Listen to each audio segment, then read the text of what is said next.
All right, Dr. Hans Utter, welcome back to the Gnostic Media Podcast for your 50th time or whatever, and all the RBN shows and all we've done.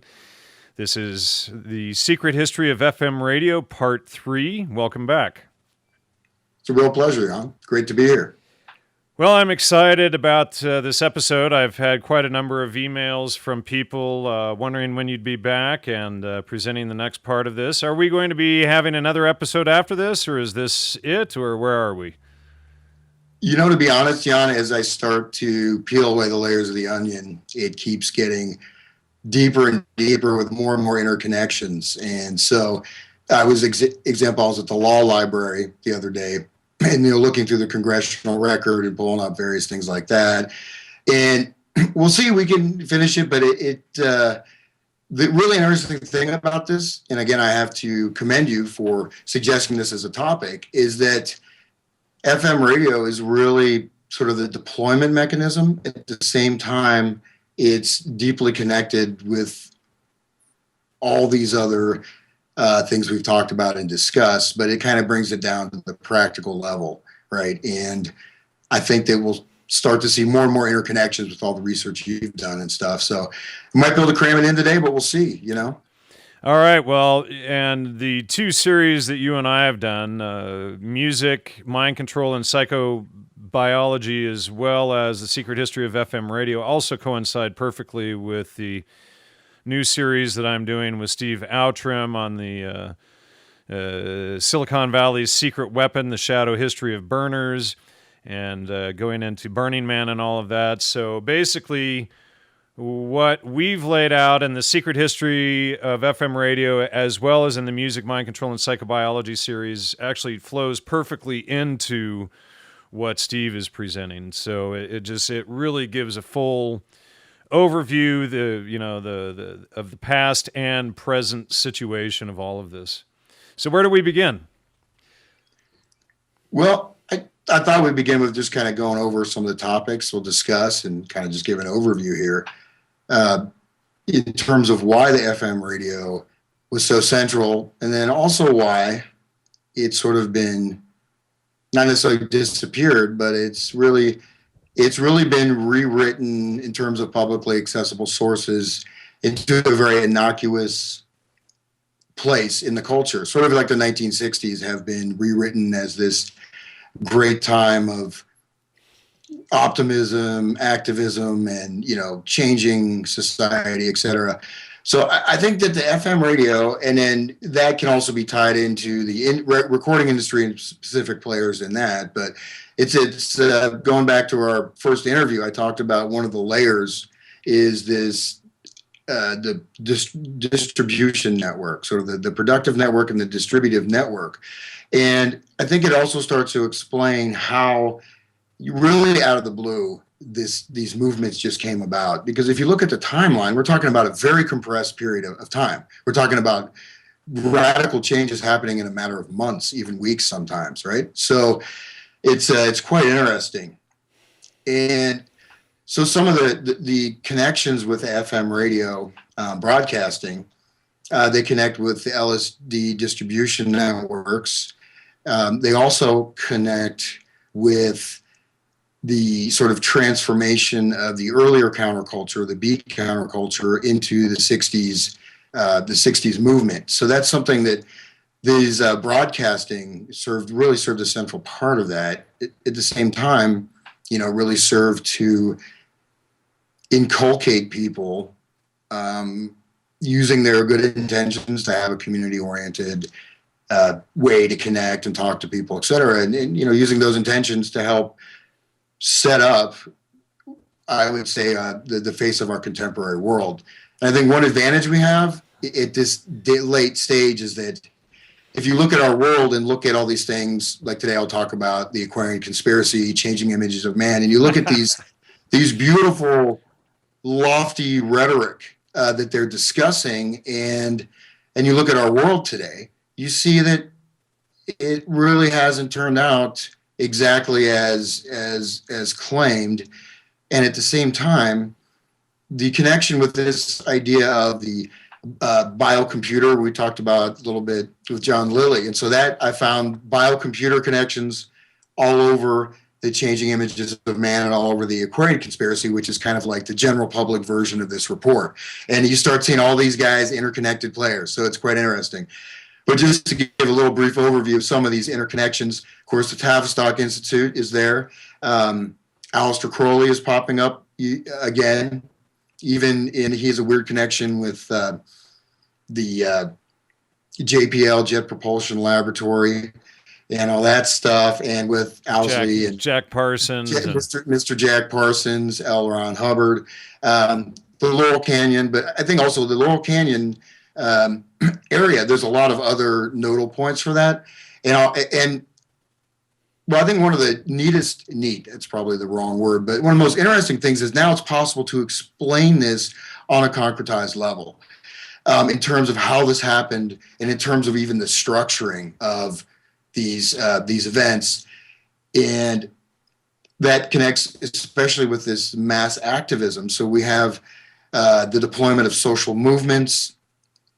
You have these, I talked about before, like the Longshoreman's Ball, these acid tests, how the radio became an important way to gather people, to mobilize people, and it was almost experimental. They do random events. They'd come out and they'd paint their cars, whatever. They could get thousands of people on the street at a moment's notice to do any kind of random or perhaps not so random activity.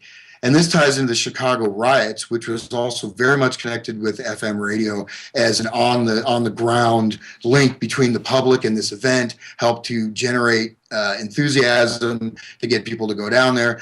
And then as I researched that more, it turns out like Mr. Abbie Hoffman, has a lot of shady connections, shady business dealings, the people he was hanging out with in Chicago. The whole thing was a shit. And he's hanging out with Clare Boothe Luce at the Republican convention and stuff, talking about all that. I mean, it's like, come on, you're just going to run into Clare Boothe Luce of all people at a Republican convention. It gets absurd. Well, yeah, and I would certainly enjoy it if you could add. I'll throw some names out. Feel free to add whatever information you have, because I'm actually trying to develop some kind of a model, a timeline map where I can bring up all these different players at different times, kind of a 3D topological map. But just, you mentioned Clare Boothe Luce, and she's connected with Gerald Hurd, who recorded one of the very first psychedelic albums. And so he's and who's Gerald Hurd, but he worked directly with Aldous Huxley, and he was one of the key players behind MK Ultra. Exactly. And he also helped to found the Esalen Institute, which you just mentioned, or it's there in your outline. Yeah. So all these people are, the connections are, it's kind of like we're drawing the net, and to use, the network theory, which we'll go into more. This is exactly, it's known as the small world theory, right? So it's a small world. This was a kind of a common denominator of a lot of network studies where, I know so-and-so, the 6 degrees of separation, right? Which was taken from that short story Chain Links that I referred to in our last episode, Stanley Milgram, and he coined that term. No, he didn't. He took it from that story, but Stanley Milgram, working on the small world problem, which we'll talk about in more detail, and all these guys are just right there connected. Hans, let me just interject there, because you can't pass up the association right there to Disneyland, and Steve Outram and I have been covering some of the material on Disneyland. It's a small world after all. Yeah. And then SRI helped to design Disneyland, etc. Of course, SRI was MK Ultra, CIA, working with all of the same key people. Yeah, and in fact, the SRI has their hands all over this. and has direct connections to the changing images of man, et cetera, et cetera. Absolutely. Well, it came out of SRI, headed by Willis Harriman and Joseph Campbell. I'm not sure if you saw the episode I did a few weeks ago on Woodstock. I did a follow-up episode with Elizabeth and Joe on UnSpun, and as it turns out, Joseph Campbell lived in Woodstock, and he did all of his original research at the Maverick in Woodstock. And the Mavericks theme was do what you want to. And of course, Esopus Island is not far from there. And Crowley was at Esopus Island painting all over the rocks, do what thou wilt. And as it turns out, I got confirmation from someone yesterday and still need to verify it. But apparently, Crowley was in Woodstock and was also at the Overlook Mountain Hotel there in Woodstock. Which ironically burnt down. I wonder if it burnt down due to some twisted Crowley ritual. Yeah, I don't know. It's and Crowley, is such a seminal figure. We talked about this, and he had these mass rituals, which are talked about in detail. Say, for example, the Aquarian conspiracy, changing images of man, creating rituals for these cultures, and all this stuff. But Crowley, was managing a pop group, a ragtime group with one of his occult priestesses, who actually was the head of the Temple of the Beetle in London, which was one of his, occult groups. And so he was using ragtime as a vehicle to spread all this stuff. At the same time, he was, completely verified as an intelligence operative, if 3 Ways to Sunday, there's no question that he would, he also using that as deep cover, to go to Russia, whatever. So all these guys are interconnected. And at the same time, what's interesting is to go take this down to the street level, right? And it'd be nice to go through and have the timeline. Like you look at the psychedelic music recording timeline, how that started, all this stuff just lines up. And then Operation Chaos kind of coincides with the shutting down of the 1960s. And then at the same time, you have this, Kurt Llewellyn with an address to the United Nations back in the 40s, talking about the importance of creating some kind of disruption or shock in order to implement societal changes. And this model is right there. And I had alluded to it. And I guess what's sort of gratifying in a way is to see that this whole network theory that I just used as a model to analyze this stuff is exactly laid out in extreme detail in both Changing Images of Man and the Aquarian conspiracy. Absolutely. I should just to make a correction really quickly. It's Kurt Lewin. In several episodes, you said Llewellyn, so it's Kurt Lewin. I know it's Kurt Lewin. I always say Llewellyn, and that's like I have no idea why. It's just it's a tick or something. It is a tick, and I always remind myself, but it's kind of like become ingrained in my frontal cortex due to the effect of the next point I wanted to mention was that of psychoacoustics. The psychoacoustics of sound, the stereo field, and that all ties into these same players too. The development of recording technology, and in fact, you can see this also the development of the computer industry too is tied into this early, computer development. But the use of psychoacoustics, which goes back to the Princeton radio project, right, where they're working on this theater where they had different types of colored sounds and lights and tones and frequencies and testing how that affected the audience, et cetera. And that became an important part of the music too that was being deployed. And in fact, Owsley talked about the use of psychoacoustic theory, and he discussed that very directly in his development of the Grateful Dead sound system. And in fact, he referred, without giving citations, to some of the work of the Princeton Radio Project. Just keeps going. And then finally, which we probably won't get into today, but the hypnotic function, the use of sort of trance-inducing mechanisms through various mediums, including binaural beats. There's also subliminal information, not so much, I think, in the backwards recording, which may have been kind of a red herring, even though, of course, you have a tape machine. It's very easy to do, roll things backwards or whatever, but you can actually have encoded messages or, things, influence codes at very, inaudible pitches and all kinds of things like that. So there's a whole array of work to be done possibly on even just analyzing certain recordings and seeing what was the sort of the hypnotic function that was being induced by this. At the same time, there's a psychological function known as sensory inhibition. And sensory inhibition is where you have a certain type of stimulus response, and that removes your awareness of a different kind of stimulus. And so even there's possibilities some of the frequency modulation or even these other elements, as well as even the social elements, help to inject people into sort of this constructed mythos, this fantasy world that really kind of was the 1960s. And to quote Hunter S. Thompson. And going into today and the whole Burning Man community and everything and the whole fantasy they're creating there. But yeah, sorry, go to Hunter S. Thompson. Well, no, Hunter S. Thompson is a quote on LSD. And basically what he said was that these people are going into this, basically this fantasy world, and I think there's some light at the end of the tunnel, and there's not, and there's a concrete reality you have to deal with, which they are ignoring by taking LSD. That's not exact quote, but basically his gist was they got screwed up on LSD. They didn't know what they were doing, and it put them into this extremely receptive, docile / hypnotic state through this medium of not only the radio, but the construction of these communities through radio broadcasting, through the identification of people with this culture that seemed just to kind of pop out of the ground like some kind of weird fungus, to use a little metaphor, little Gordon Wasson metaphor there. But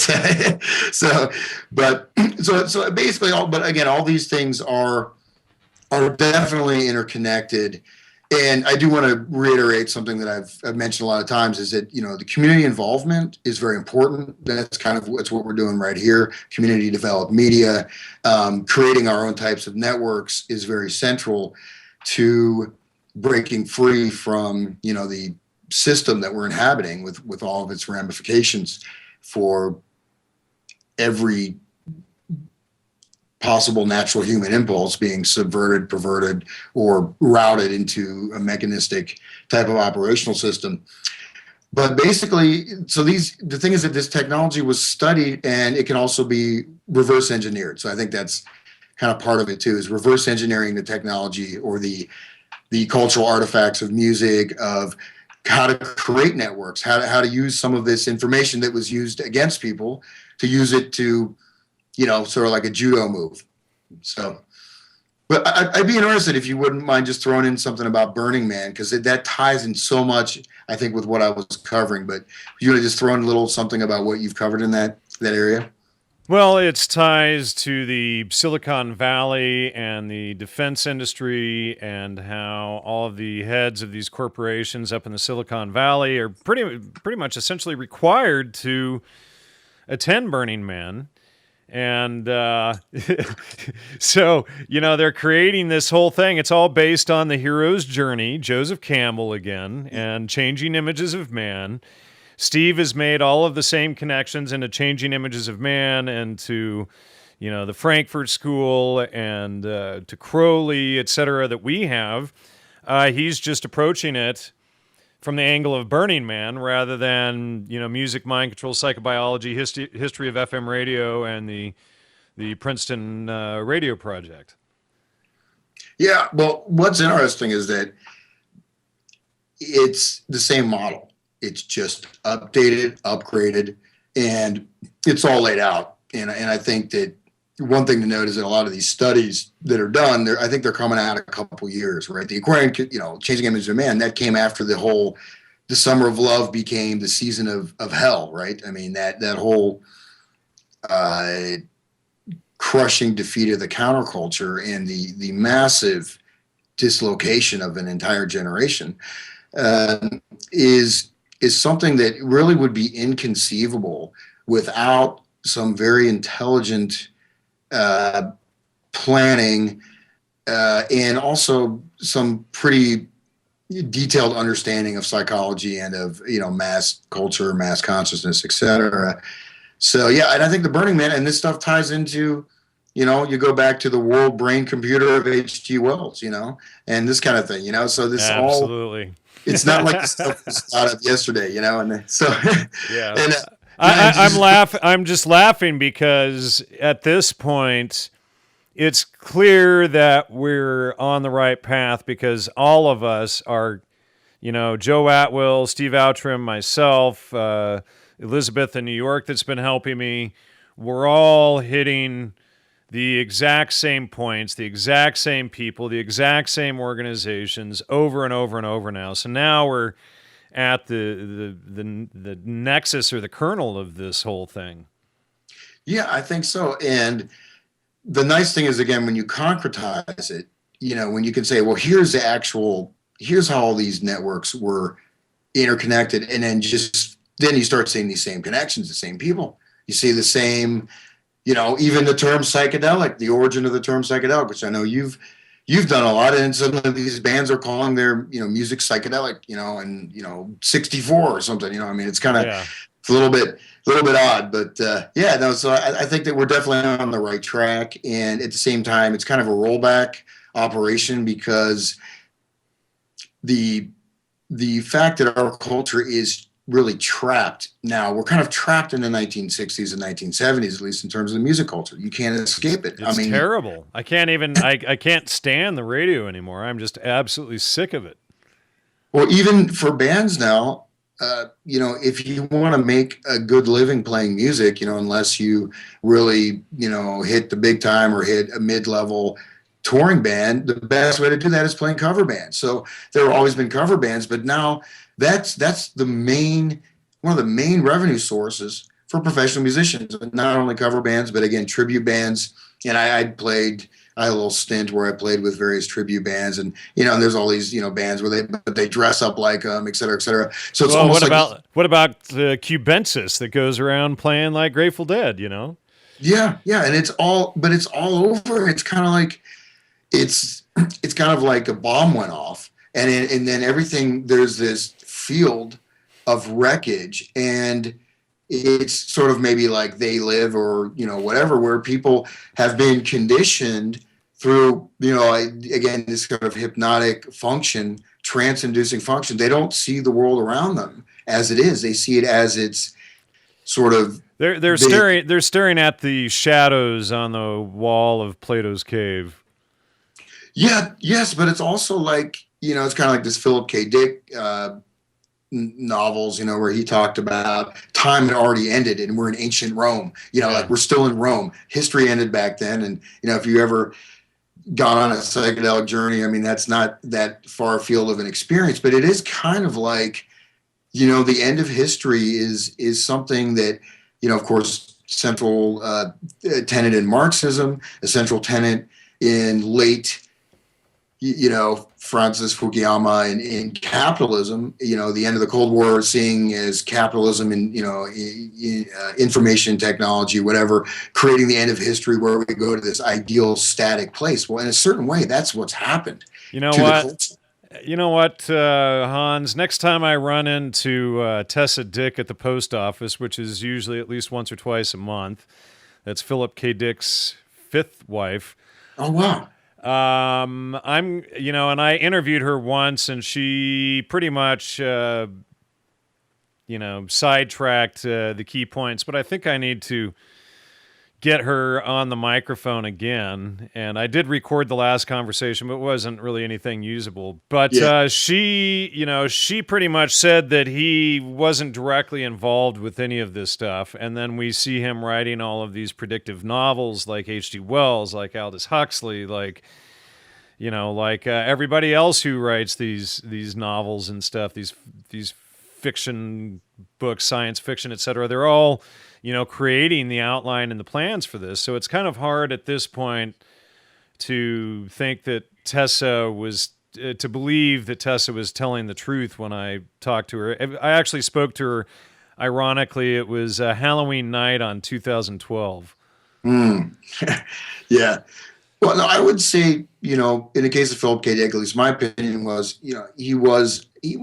could have actually been some type of a visionary. He also had, lots of bouts with mental illness, multiple suicide attempts, and ended up dying of a stroke. But there's a book, for example, Radio Free Albemuth, which talks about encoding these messages on popular music recordings. And then there's this, satellite control of people, et cetera, et cetera.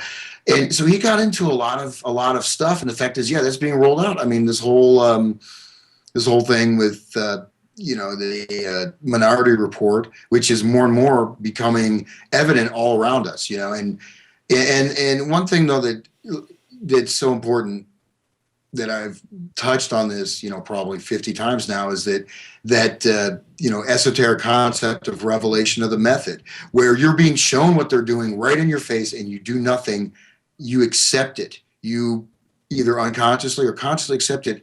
In terms of people with occult beliefs, it gives them some kind of power for that ritual, but at the same time, it makes you a participant in that. And just a great example is the disappearance of books from libraries. You go to the libraries, books are gone. So many libraries, you can't find these texts. Everything is missing. Everything's moving to these electronic formats, which is super convenient. I mean, it's a lot easier than, digging around stacks of books. Like when I went to the law library, they wouldn't even let me in. I BS'd the lady at the door and they let me in. But now you can't even go into this public building in a state university without swiping an ID card to even go in the front door. I just walked in, and then you go there and you're supposed to sign in and get, a picture and look at your ID and all this stuff. They weren't, No. I had to do that at Princeton too.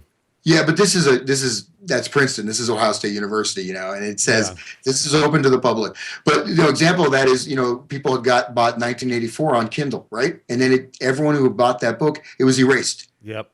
And that's kind of like saying, hey, you don't need Fahrenheit 451. You don't need to go around with a torch and waste all the paper. You just delete it.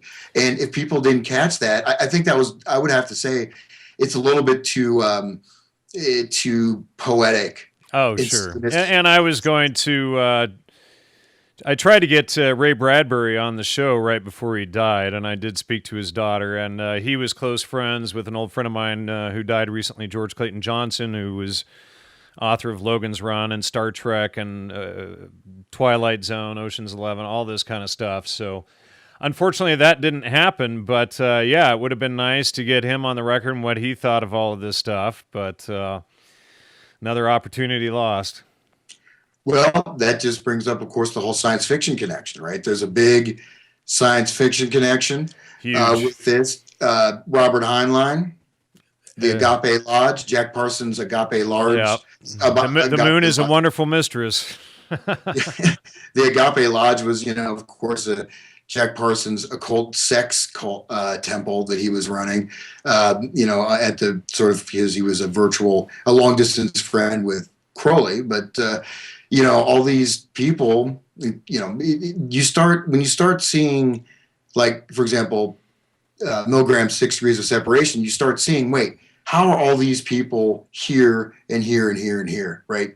And then you start to see, actually, how does this work? How do you can have a group. You put in one agent of influence that knows what they're doing. You convince other people, and this is totally outlined. I mean, they did lots of studies on this, so it's not something that is, in outer space or some kind of random thing. It's, well, this is, if it indeed was what we're saying it is, which I do believe it is, then this is how it was deployed. And at the same time, by learning about it, it's not something to be afraid of. It's something to say, hey, if these guys are taking that much time to manipulate entire societies and keep running the same operation in different guises over different generational periods, then number one, human beings are quite resilient. But number two, again, let's learn what's going on. Let's reverse engineer it and flip it right back on them. So, well, let's not alert the intelligence community what we're up to here, Hans. I agree, though. Why not just flip the whole damn thing over on top of them? There's all cut there. I was just at a film festival, and I've been actually going to several, lots of different events, different areas. But it's very interesting because a guy gave a talk who's a filmmaker, and he talked about how certain films have totally shifted culture. He talked about, I don't remember all these movies, but for example, there's one movie where kids were like doing these, racing down the city streets. The movie ended up getting pulled because so many kids were dying from doing that. Top Gun, so many people joined the military after seeing Top Gun. In Star Trek, even a lot of these technological ideas that people came up with were influenced by Star Trek, et cetera, et cetera. So there's many examples of how a film or a piece of cultural production can vastly influence the society. And one of the things that's important to note again is a lot of times this influence is not consciously perceived by the people. Their attitudes and opinions are changing. The way they see the world is being, you could say, manipulated or put into a certain direction. Well, and they just think it's a part of the culture, and they're just going along with how things are. It's like the whole transgender agenda right now, Yeah, it's the pleasure principle was a big component of mass entertainment studies, but the fact is that which Leary talked about was his whole angle to promote, Yeah, and that's and I think it's sort of like, for example, NLP, right? There's two examples that I think are very telling. You have neurolinguistic programming and you have planned obsolescence. So you have planned obsolescence showing up, discussed in detail in corporate literature, up until I'd say the mid 60s, suddenly just disappears, but hey, it's totally implemented. NLP had was all over the place, even though Tony Robbins, probably the most famous, he's got great teeth, I want his teeth, but, Tony Robbins was such a promoter of that, but NLP was everywhere in the late 70s, 80s, 90s, then it suddenly just disappeared.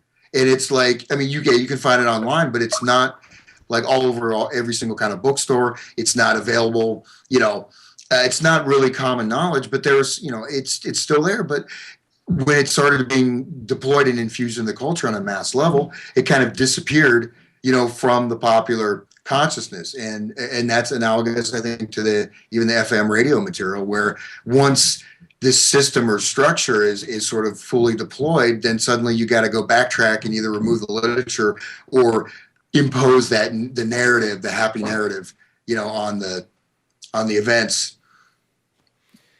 All right, so let's see. Where are we on this outline here? Okay. Yeah, well, I wanted to talk a little bit just about Freeform Radio, which, we had discussed.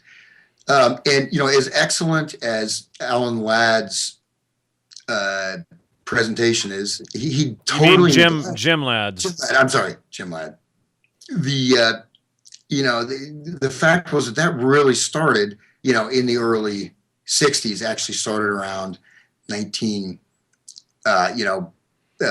in the early 50s, et cetera. So the fact is that while the rock programming, starting, 67 and all this stuff is important with KSAN, which I'll talk about a bit in a little more detail, with these freeform rock stations. The fact was this genre existed already for a number of years and was serving the exact same function and playing music. But most importantly, when the freeform radio began, it was immediately associated with this idea of freedom, with the Beat Generation, people like Allen Ginsberg, and a little bit later like Alan Watts, etc., were given exposure on the freeform radio. Wavy Gravy, Absolutely. All of these agents that we've already exposed, we've covered Alan Watts and Allen Ginsberg extensively. For those of you who haven't caught those shows, check out the Remedy Roundtable episodes with Joe Atwill and Bill Jocelyn, myself, and Ryan, and lots of good stuff in there that covers Alan Watts and the whole double bind and everything that he was peddling from Gregory Bateson, who was the head of or a key founder of the CIA. And Gregory Bateson, who first dosed Allen Ginsberg. And Gregory Bateson first dosed Allen Ginsberg, as well as Ken Kesey. Yes. And we'll get to Ken Kesey a bit later here. But anyways, so that this idea, which I have to say is kind of a false narrative, that okay, it just blew up when they took over when Tom Donahue took over the foreign language station, started broadcasting rock. No, this was already on both coasts. It was also going in Seattle, and it already had the exact same players that would resurface. Obviously, so again, someone like Wavy Gravy, who the heck was he in 1964 or 1963? But he was part of that. And very many other people. The whole list of counterculture. So. Basically, I think that the freeform radio, as well as the folk music movement and the jug band movement and stuff, well, I'm going to call it a movement, but this was really how the beat generation, at least people in the beat generation that were involved in certain maybe questionable ways, were molded into a much larger scale operation, which was the deployment of the sort of 1960s counterculture. But also what happened in 1967, January 1st, they changed the FCC changed the broadcasting rules, which was called the non-duplication rule, where basically AM radio stations could not broadcast the same content on FM radio stations or vice versa. So suddenly, all these radio stations began to open themselves up to this sort of freeform rock programming and all this stuff, because they can't. You're talking about a massive increase in revenue. You can't duplicate your programming, which is, I'm not sure why they did that per se, but that suddenly opened the door for all these, the explosion of all these stations, and that was a governmental decision. But we talked about Alan Hill a little bit earlier, but also Lorenzo Millam, who founded CRAB, K-R-A-B, in Seattle. He was not only important as a freeform radio broadcaster, but he wrote sort of a manual for people to set up these stations called Sex and Broadcasting. And this manual was one of those kind of mimeographed things that were passed around wherever, and now it was published. I think it was released in the 80s. All of Lorenzo Millam's books are like $50 to $80, on Amazon. But so he was also another kind of important player in this, early freeform radio, and so, the thing is that, it's important to understand too that there were reactions against these things. So I was reviewing the congressional record, which was actually quite interesting. There's a lot of stuff I'll bring up from that, because you can actually find some amazing material in there. But you have issues regarding promoting drug use in music, which was free speech, et cetera. But even the promotion of communism or these things. I mean, these radio stations were really extremely powerful tools in mobilizing and creating this counterculture. Absolutely. And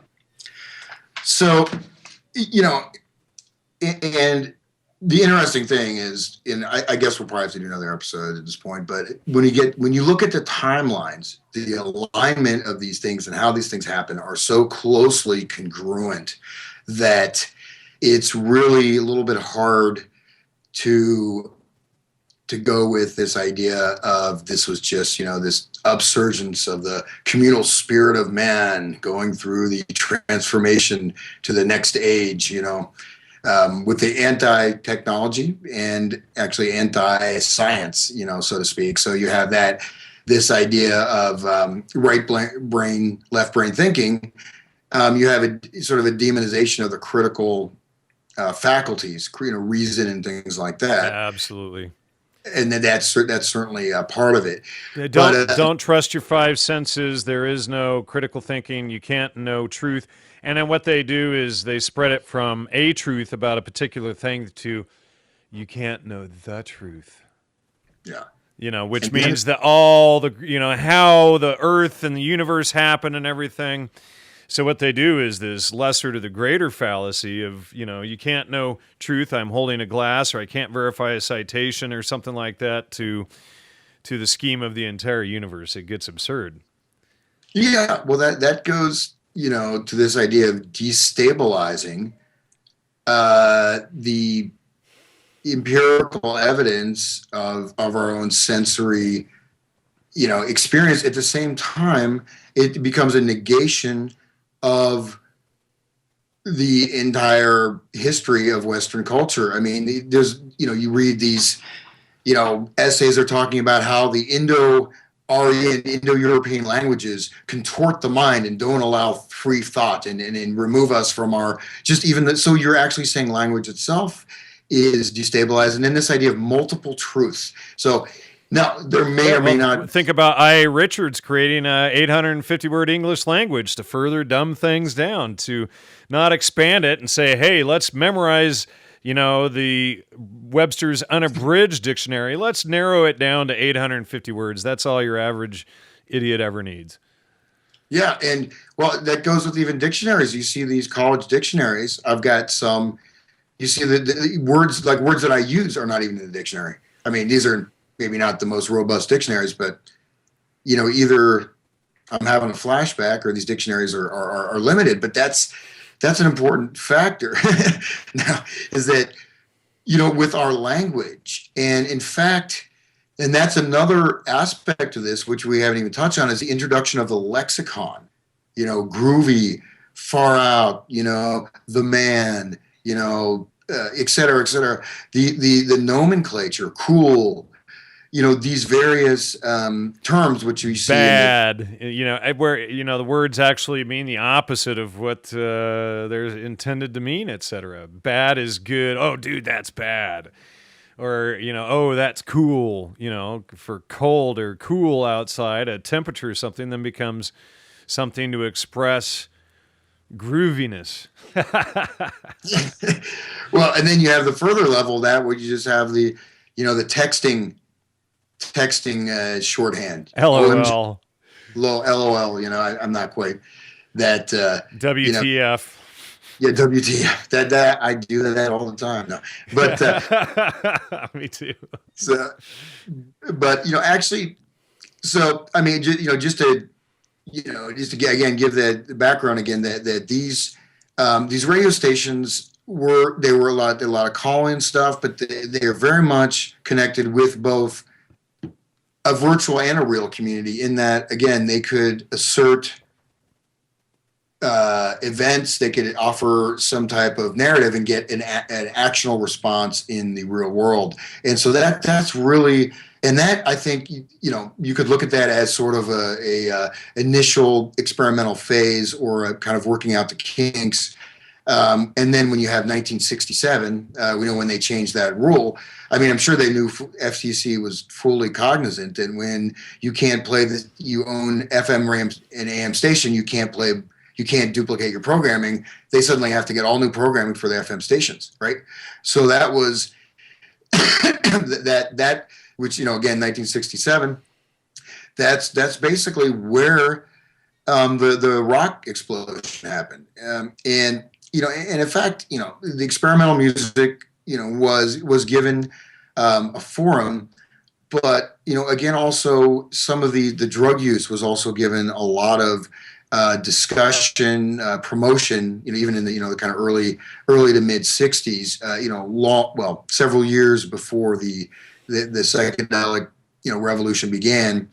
And so that's I think that shows that not only you have the earlier research, for example, FDR, how his voice created a sense of trust, how people created this sort of imagined reality that they align themselves with through the media, through mass communication, because basically you have, a mechanism, a physiological, cognitive, psychological mechanism that's developed over, I think the Earth is 3,000 years old. So over the 6,000. 6,000.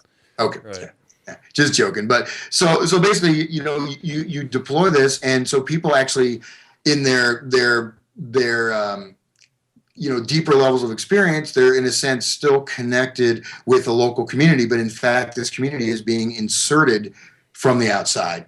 Right. So, yeah, so that's we're just trying to touch on There's that. influence by the outside or with outside overlappings into the local community, essentially, where there's still a local community aspect of it, but the whole thing is overlaid with an overarching agenda.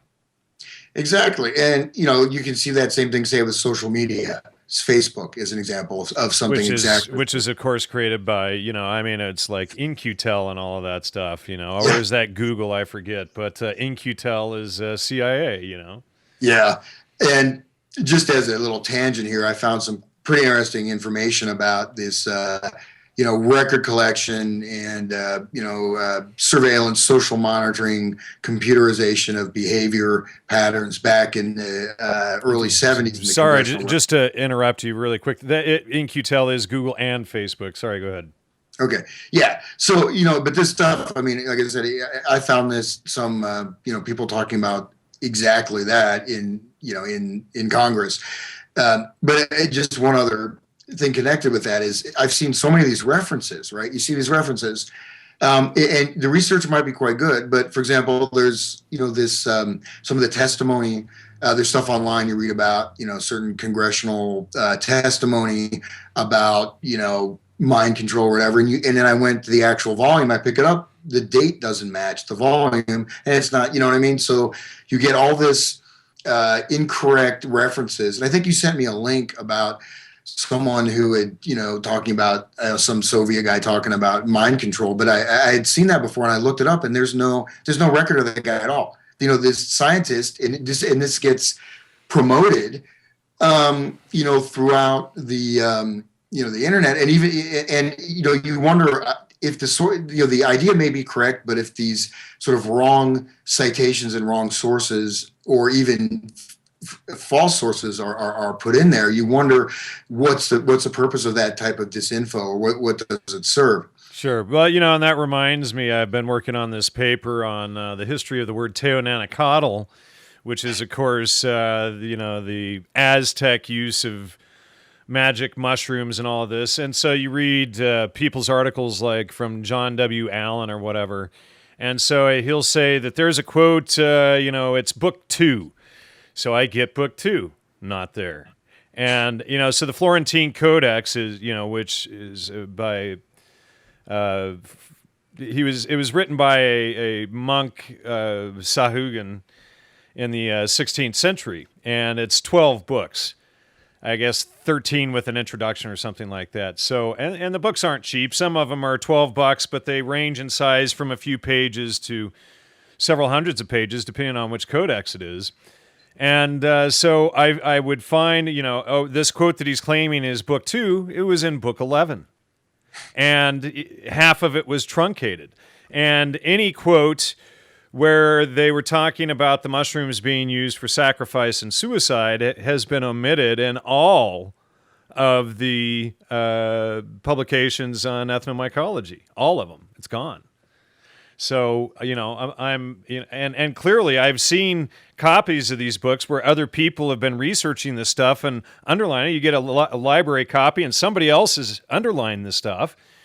But yet nobody in 50 years has exposed that all of these ties between teonanacatl and the Aztec are bogus. Nobody's talking about how they were all used for sacrifice and suicide. Yeah, no, that's quite interesting. A great example of that is the Aquarian conspiracy, with these quotes that are taken, but they're partial quotes, so and you mix in correct information, or and the way they're valenced, and but also the onslaught of having so many references. It looks like they're really doing good research. How many people actually bother to check the references? But like something like you said, it's like that seems like such a basic thing to do, to check that reference. Yeah, they count on maybe 1 out of 10 million people actually checking the citations. And that's, otherwise there would be absolutely no way they could ever get away with this stuff. If your average person from the general populace was into verifying citations and just looked at the footnote, went and got the book, or looked online and checked it, or whatever, this stuff would never fly. Yeah, and then I think that's kind of a red flag so to speak, for, well, number one, would, of course, be sloppy research, but number two is that there's something that's there in that where that is. Either it's non-existent or is exactly as you stated, there's some other information or a broader context that needs to be put there. I mean, like congressional record, I mean, it's a headache to look through that, you know? Well, and and I've had to do that with Leary's case. There's another instance of this, Hans. Thanks for bringing that up. Sorry to interrupt you there, but I read like 25, 30 different books on the history of the 60s movement, and everybody talked about Leary's congressional testimony from 1966, and they would quote like a single sentence or whatever. So I went down the mountain to the local university where all the archives are held, and I pulled the congressional archive of Leary's testimony, and it was like 10 or 15 pages of testimony. And in there, he's advocating the outlaw of LSD. And then you see in the reunion video of Leary and all of the MK Ultra boys, they admit that that his firing was a key thing that launched the entire psychedelic movement, which I outlined in my article "Spies in Academic Clothing" for those out in the audience who haven't read it. Was one of the first. After we were fired from Harvard, that fall, every major magazine came out with there was a cover story in the Saturday Evening Post. Dangerous. There were three different stories in Playboy. So that was it was the firing from Harvard plus the fact that Henry Luce was somewhere always behind the scenes doing certain things. Plus, so many people have been involved in Los Angeles and so forth. But that was the first big one. Yeah. And that's an example of where that testimony is being used as a weapon. It's being used as a psychological operation. It's a psychological warfare. Yeah. It is the implement of psychological warfare. In a way, though, it's there's sort of a need to know basis. It's semi-hierarchical, but basically, you're looking at something where, I just mentioned, 1984 being erased. I mean, as soon as you lose paper copies of these books, like congressional record goes back to like 1995 online, and it's, there's so many things though that as you start to get into this, even with FM radio, I got in some of the more of the science stuff, and I had to get all these technical papers, which I won't probably go into at this time, but and all this stuff too. You look at most of half the mind control stuff online is absolutely, it's misguiding you. Now there may be some kernel of truth in what's going on there, but you can't. The stuff is, where is it? Where's the actual documentation that talks about how the technology works, and not somebody, again, cherry picking a quote or citing another paper, which is citing someone else. And that wrong quote is sort of like a virus that just keeps getting passed on. But the cool thing about it is that when you see that, that's exactly where you got to dig. And I think I would assume that's not accidental. And I'm sure even in this academic way, looking at the scholars or people who wrote that book, find the person that first put that quote, that citation, and see what their affiliation was, if they were steered to do that. So. Absolutely. One of these days, somebody needs to, it's probably going to end up being me, somebody needs to do a whole breakdown of the Aquarian conspiracy and changing images of man, and then lay that out over the work that you and I have done, and Steve Outram and Joe and I, et cetera, and just, reveal the whole damn thing. Instead of coming from the past forward, then we can take an overview look and then go down into it. Yeah, and that's actually pretty much what I've been working on here. Okay. Just trying to pull this together, and. All right, so go ahead. Okay, yeah, well, no, that's, at least I'm beginning to do that. Like I said, the one thing is that, when you start getting 10 people, it's okay. When you start getting 20, 30, 40, 50 different foundations, it starts moving into 100 different players plus, all this stuff, then it starts to get a little bit complex in terms of, that's why I want to do some kind of a visual mapping. But at the same time, the beautiful thing, or the ugly thing, I guess you could say, is the fact that you always, there's certain key players. You see them all over the place, right? And so, and that's a good lead in here to this idea of the systems theory of network theory. And just to mention, Bruno Latour is a great kind of innovator after network theory, but I'm trying to work from the network theory as developed, during that time. And so the idea of studying social systems, of studying the physical and psychological environment, I mentioned Kurt Lewin. Lewin. Oh, man. I need some electroshock. I'll never do it again. I'll be like Crowley. He had to exercise in order to expand to deep cosmic consciousness. Every time you use the word "I," you're supposed to stab yourself.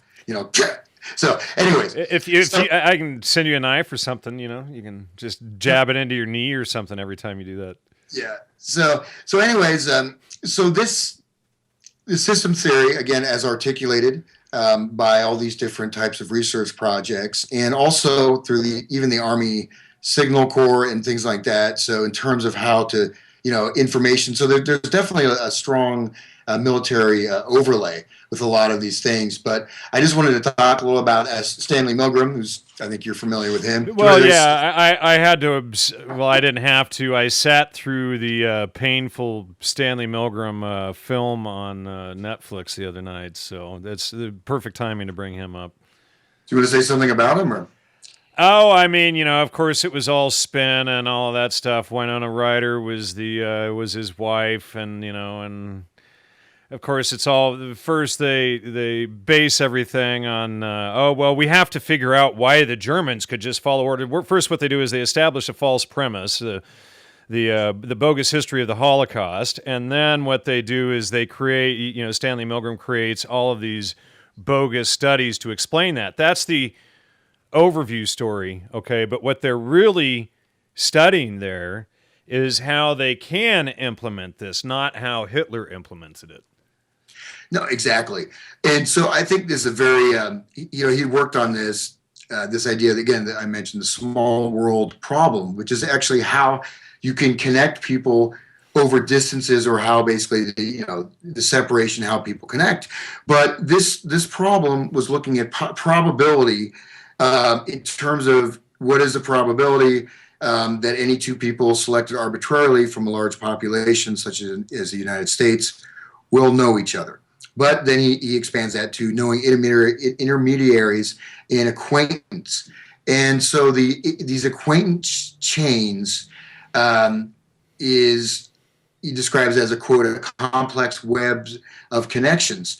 And so this acquaintance structure is actually a way to look at social, and he talks about social networks, right? So the idea of this social network to look at how to not only look at probability chains, looking at random associations, but how these types of acquaintance chains or networks could be structured, right? So he has a great chart, which I can show to you, but he uses the term target person influence chain. So how can a specific target person be influenced?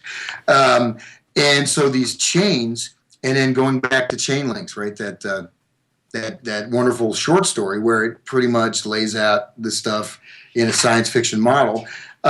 He talks about basically common attack points. I'll hold this up. This is basically his. Maybe you could also send me a photo of that page and I'll put it up on screen. But this is basically how all these different points can converge in a single target through the chain, either a chain population group, a social group, or an individual.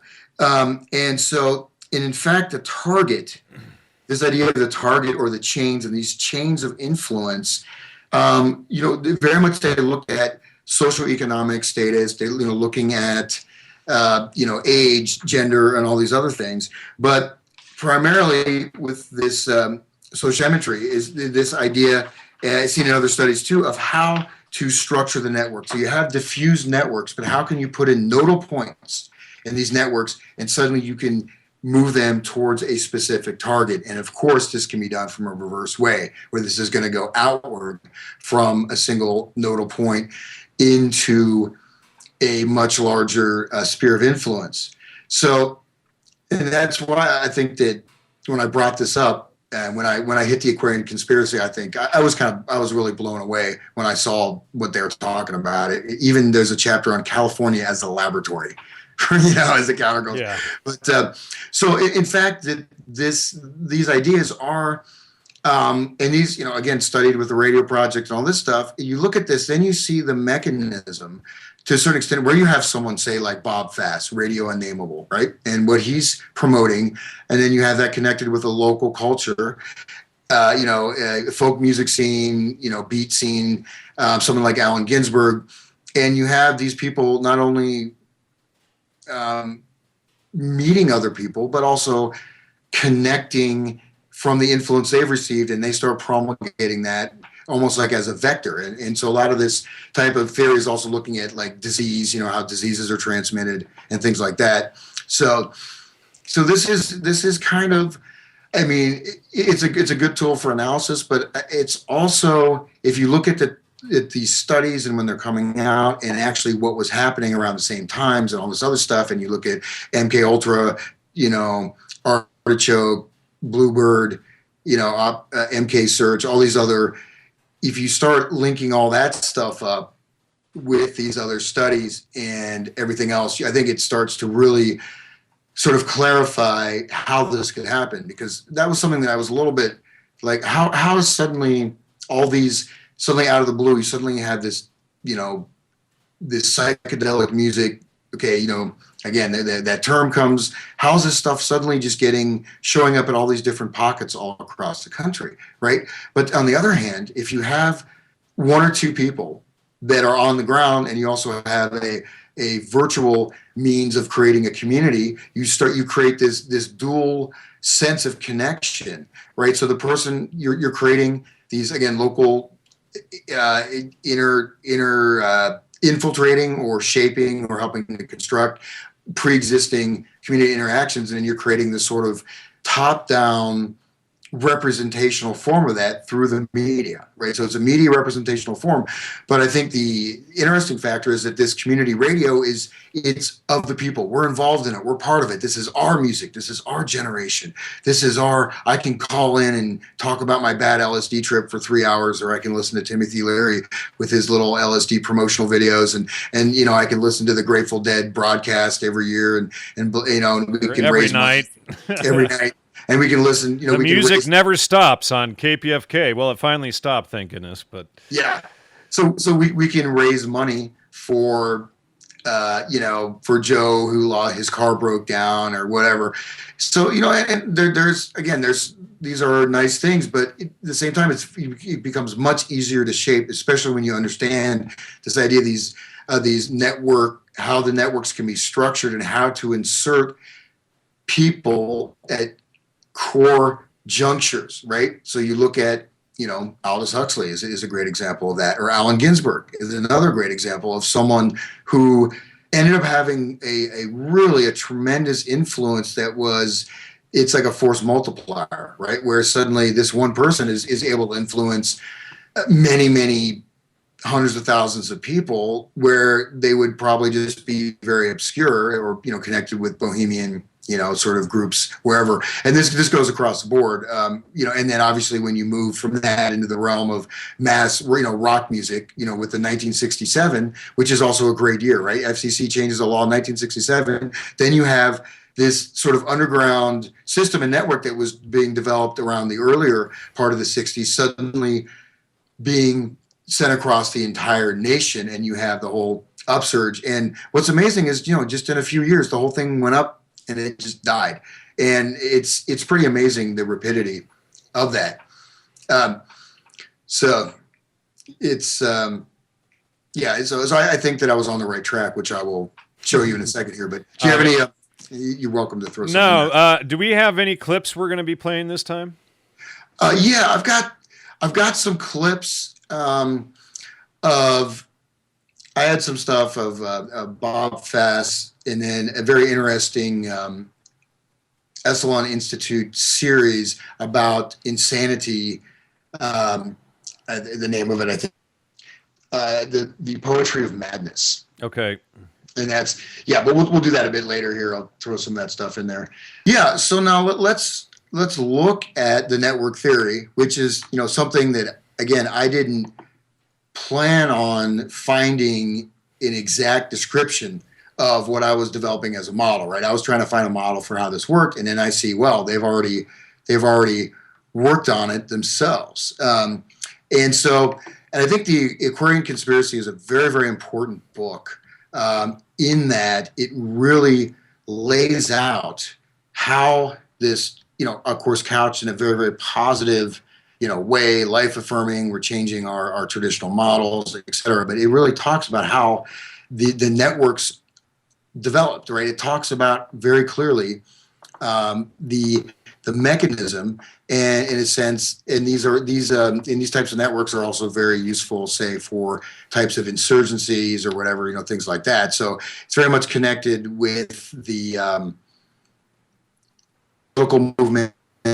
You cut out again there. Okay, yeah. So when I get into the Aquarian Conspiracy, so she's Marilyn Ferguson, who wrote, is very much connected with the Changing Images of Man project and a lot of the other players, which also ties back very deeply into the whole growth of the drug culture, and also to the entire development of the 60s counterculture, as well as to our modern world. If you look at, go to Target, I say, hey, I feel like a woman today. I'm going to go in the ladies' restroom. That's cool. And that's part of this project. And the thing is that there's a lot of very positive language about human potential, spirituality, the omega point, going to the omega point of the consciousness. So that's all. You're too hard to shoot in.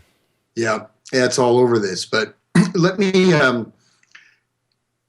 I'm going to read some sections from that, which really help to clarify what I was talking about earlier, in that the Aquarian Conspiracy describes actually a conspiracy of people that are connected with this new consciousness, new world. They even call themselves the conspirators. Yeah, exactly. And it's seen as, the necessary pain for people to undergo social transformation. Sometimes needs a catalyst through some types of shocks. That sounds a little bit familiar. Little Ewan Cameron there for everybody. But basically, the premise is that we are now, on the brink of a new world, a new age, and all this stuff is, we're now connecting, we're moving beyond traditional family, we're moving beyond education systems, we're creating this new miraculous world. And again, some of the materials is very positive and good, but let me just read some quotes from her and what her sort of agenda, and especially when you see the Stanford research, you see the connections that these people have, then it's not quite as rosy, right, as things. So, and one thing she does talk about is that even though the CIA introduced LSD, it was a very positive thing. She literally says that. But so I'll just read some quotes here. Now we can indeed find each other. We can tell each other what we have abandoned, what we now believe. We can conspire against the old deadly assumptions. We can live against them. Global communications have encircled our world beyond any possibility of retreat. Now the world is alive with instantaneous links, networks of people poised for communication and cooperation. Those of like mind can join forces as quickly as you can photocopy a letter, quick print a flyer, dial a telephone, design a bumper sticker, drive across town, form a coalition, paint a poster, fly to a meeting, or simply live openly in accordance with your change of heart. Quote, perhaps for the first time in the history of the world, said psychologist Carl Rogers in 1978, people are really open, expressing their feelings without fear of being judged. Communication is qualitatively different from our historical past, richer, more complex. I'm not sure if I would totally And just to interject there, Carl Rogers was CIA MKUltra Subproject 97 and helped to create neurolinguistic programming and nonviolent communication. Okay. Human catalysts, like the Aquarian conspirators, describe the new options in classrooms, on TV, in print, in film, in art, in songs, in scientific journals, on the lecture circuit, during coffee breaks, in government documents, at parties, and in new organizational policies and legislation. Those who themselves might have been timid about questioning the prevailing opinion take heart. Okay, and so this, I think, really goes into Burning Man, I'm sure, but so transformative ideas also appear in the guise of health books and sports manuals, business management. So self-help experiments, exercises, and experiments are designed for direct experience from a new perspective. So I'll just move on a little bit more here, but basically, so, just saying this is a conspiracy, that is something that you can be a part of. You can help foment or implement these changes. And at the same time, there is this negative valence of the culture of fear of the entire edifice of Western civilization, right, that has to be dismantled from the ground up. So I'll continue here. For only that which is deeply felt can change us. Rational argument alone cannot penetrate the layers of fear and conditioning that comprise our crippling belief systems. The Aquarian conspiracy creates opportunities wherever possible for people to experience shifts of consciousness. Hearts as well as minds must change. Communication must not only be wide but deep. Agreement can be communicated in many ways, sometimes even in silence, as Rozak pointed out to a large gathering in Vancouver at the World Symposium on Humanity. Quote, "In our time, a secret manifesto is being written. Its language is a longing we read in each other's eyes. It is a longing to know our authentic vocation in the world, to find the work and the way of being that belong to each of us. I speak of the manifesto of the person, the declaration of our sovereign right to self-discovery. I cannot say if those who have answered its summons are indeed millions, but I know that its influence moves significantly among us, a subterranean current of our history that awakens in all it touches an intoxicating sense of how deep the roots of the self reach, what strange sources of energy they embrace." Just a little bit more of this. Penetrating to the roots of fears and doubts, we can change radically. Individuals begin to sustain social concern and action in ways never accomplished by outer influences. Persuasion, propaganda, patriotism, religious injunctions, threats, preachments of brotherhoods. A new world, as the mystics have always said, is a new mind. So basically this is idea of moving from our despair, our inertia, that our experience is bad, that our society, well, we can see it is pretty bad right now, but the idea is, again, you have do your own thing, this cultural awakening that you can become a part of. And in fact, the mechanism of this is described through network theory. So in fact, general systems theory and general network theory is the basis for this, the implementation, so to speak, of this, so to speak, a new age or a new world. So Barbara Marx Hubbard, are you familiar with her? So I'll give a little bit more. She goes into more detail along these lines. So, okay. And Maslow, what do you think of Maslow? Maslow was CIA, and he promoted sex education schools, transpersonal psychology. He was a big influence on Werner Hans Erhard or John Paul Rosenberg, who created the Landmark Education and Parents Magazine. He worked with SRI and the Hunger Project. Also worked with L. Ron Hubbard, etc. Carl, ties back to Carl Rogers, who we just spoke about a minute ago. And Abraham Maslow is also behind the Human Potential Movement, which also discussing that with in my series with Steve Outram on Burning Man. And he was also involved in humanistic psychology, helped create the New Age movement, and connected with Stanislav Grof, who I had on the show years ago, who created the breathing techniques and all of this stuff. So yeah, it's all a little tight network of people there. Yep. And then you have the Stanford Research Institute right there in the middle of it. So let me just continue. In England, Colin Wilson, in a 1967 postscript to his famous study of alienation, The Outsider, called attention to a critical issue being addressed quietly in the United States by Maslow and others: the possibility of human metamorphosis, the vision of a world hospitable to creativity and mystical experience. No analogy, even that of metamorphosis, could quite capture the suddenness or radicalness of the transformation ahead, according to John Platt, a physicist at the University of Michigan. Only dreamers like Wells, that is H.G. Wells, and Teilhard had seen, quote, the enormous sweep and restructuring and unity and future of it. It is a quantum jump, a new state of matter. And this transformation would come in a generation or two.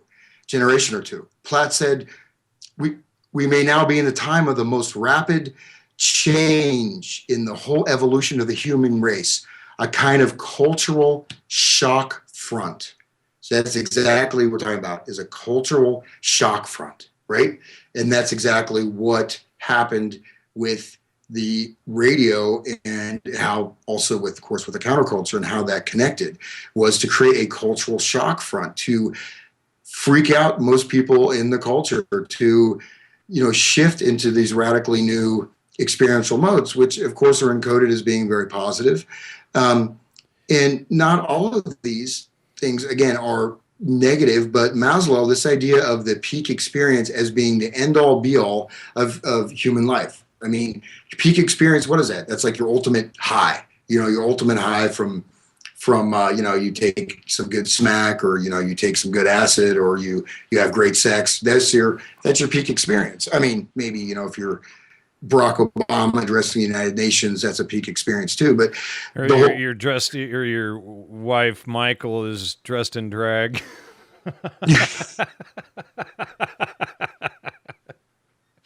And she can Excuse me. And she can join you in the bathroom. All right, everybody, excuse our little segue there. Yeah.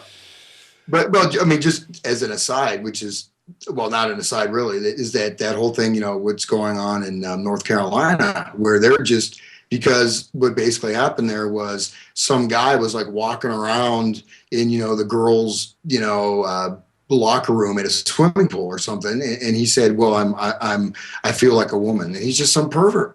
And so they passed this ordinance where they're banning the same-sex restroom stuff, and they're massive. Bruce Springsteen, I mean, I don't know, many artists canceling concerts. They're losing millions of dollars, probably tens of millions of dollars, if not more, in revenue. PayPal pulled out of there. Well, just think how many people will support them though because of this as well. Yeah, but the thing is that what I don't understand is that, or I guess I do understand it, is that this decision not to go along with the new movement, which is exactly that, the conspiracy, right? The Aquarian conspirators would be pushing that, because the whole idea is removing these boundaries, removing all the old systems, removing gender, removing this stuff. I mean, and, I'm kind of glad I'm not in elementary school right now, because it would be pretty unpleasant. But then again, the thing is with this idea of the peak experience, which I used to be kind of, I thought Maslow had some sense, but the hierarchy of human needs, is that really correct? Number one. And number two, you're offered a shortcut to get there. Ecstatic states, drugs, going to Burning Man, going to a rave, whatever it may be. You can get your peak experience. You can jump up the human evolutionary ladder by these types of activities. What you were saying a minute ago reminded me, of the, they're promoting all of this stuff that ties into the Merry Pranksters and the Suicide Club, which became the Cacophony Society, which became Burning Man, and the whole promotion of degradation and sex and weirdness and, the peak experience, it was a couple minutes back, but everything that you were saying there directly ties into exactly what the Merry Pranksters were promoting. Yeah, and in fact, which I assume is going to be the second part, I'll get into the Merry Pranksters because they were driving around the country right at the same time. Passing house. And when I mentioned the networks, you had this agent of influence, right, going around, their acid tests and all this stuff. And so, and at the same time, you have all these other elements happening, and they're geographically dispersed locations. So, yeah, and we'll get to that later, but let me just continue here a little bit. Sure.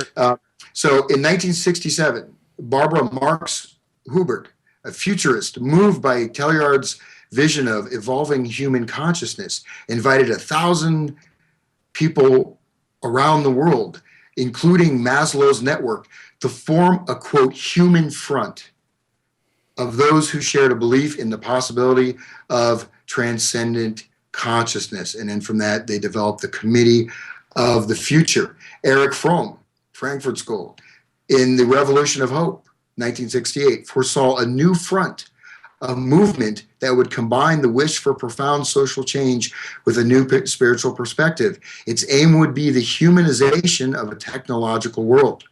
Such a movement could happen within 20 years, would be nonviolent.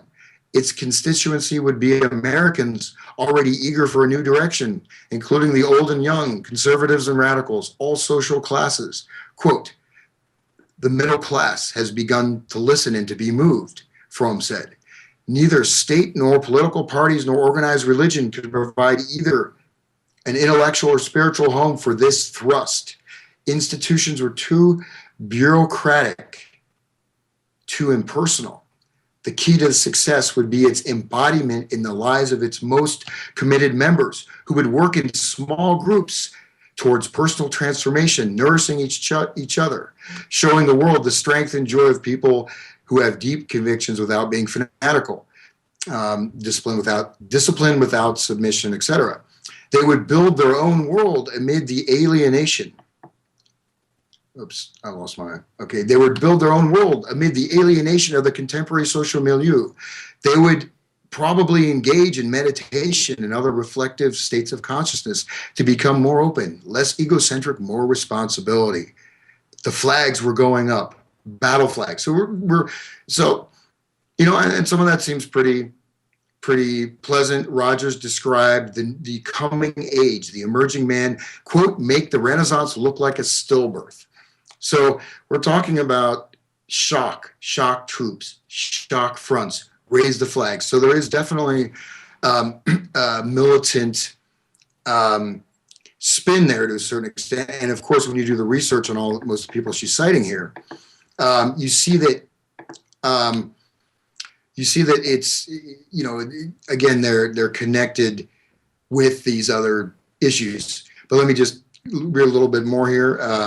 Let's see. The only possibility in our time, said mythologist Joseph Campbell in 1968, quote, "is the free association of men and women of like spirit, not a handful, but 1,000 heroes, 10,000 heroes, who will create a future image of what mankind can be."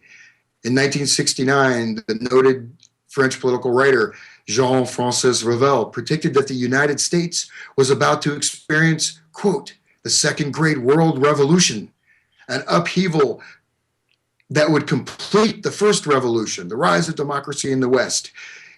Without Marx or Jesus, he predicted the emergence of Homo novus. Homo novus, that sounds great. A new human being. Revel believed that the undercurrent of spiritual concern in the United States, evident in the burgeoning interest in Eastern religions, presaged profound change in the country on the planet free enough for bloodless revolution. Okay, so Revel summarized a little bit. He's describing the emergent social revolution as an emergent pattern amid the chaos of the 1960s. Indeed, many of the activists were turning inward, a direction that seemed heretical to their comrades in the conventional left. They saw that they could not change society until they changed themselves. Irving Thomas, a social activist in the 60s, recalled later, "A funny thing happened on the way to the revolution. We were there, beating our breasts for social change, when it slowly began to dawn on us that our big deal social political struggle was only one parochial engagement of a revolution in consciousness so large that it had been hard to bring into focus within our reality." And Michael Rossman, one of the leaders of the Berkeley free speech movement, and other leaders of the supposedly alienated campus rebels, spoke in low tones of a curious development and their thrust for change. They had begun to experience, quote, "the scariness of real choice and possibility." There was a sense that the surface of reality had somehow fallen away altogether. Nothing was any longer what it seemed. Was this what it meant to make the world strange and new again? Creating and naming the movement had alleviated the responsibility for facing an unsought and terrifyingly wild field of choice in a universe in which somehow anything had become possible. Like the sorcerers in the popular books of Carlos Castaneda, Robert and his friends had succeeded, however, briefly in, quote, stopping the world. Confrontation was a less and less attractive strategy as it became more and more evident that, as Walt Kelly's cartoon character Pogo once observed, we met the enemy and they are us. Okay, and then it talks about television. When the revolution, television cameras could not cover it. It had become invisible. And I'll just read one more from this thing before I talk about the networks, but it's just, this is very interesting. And Bateson is here and all these people, but so cynicism had become a self-fulfilling prophecy. Economist educator Robert Theobald urged the creation of a new coalition, a linkage of all those committed to social change in the age of rapid communication. Quote, "We live in a peculiar moment of history. If we look at the reality of the world from the viewpoint of the industrial era, it is clear there is no hope. But there is another way to look at the situation. We can discover the large number of people who have decided to change. If we do this, it would seems equally impossible that we shall fail to solve our problems." End quote. "We had not fallen into crisis after crisis because our ideals had failed, but because we never applied them." And Bates in 1972 predicted that the next 5 to 10 years would be comparable to the Federalist period in the United States. Public, press, and politicians would soon be debating the new ideas, much as the creators of the American democracy searched for consensus in the 18th century. The efforts of the young and their interest in Oriental philosophy represented more sanity than the conventions of the establishment. Okay, yeah, because like Hinduism with the caste system and all is such a wonderful thing.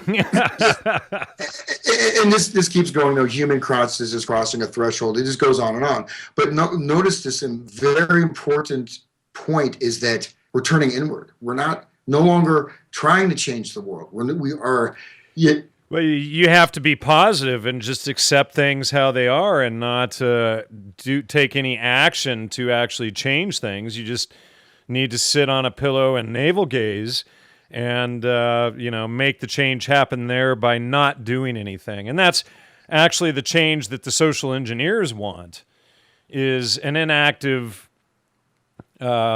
succumbed population to this pillow-sitting agenda. Yeah, and she does talk, again, California as a laboratory of social change, and that's, a lot of ways what it was. And of course, we have the hindsight of looking back a couple decades later and say, hey, where's our new age, guys?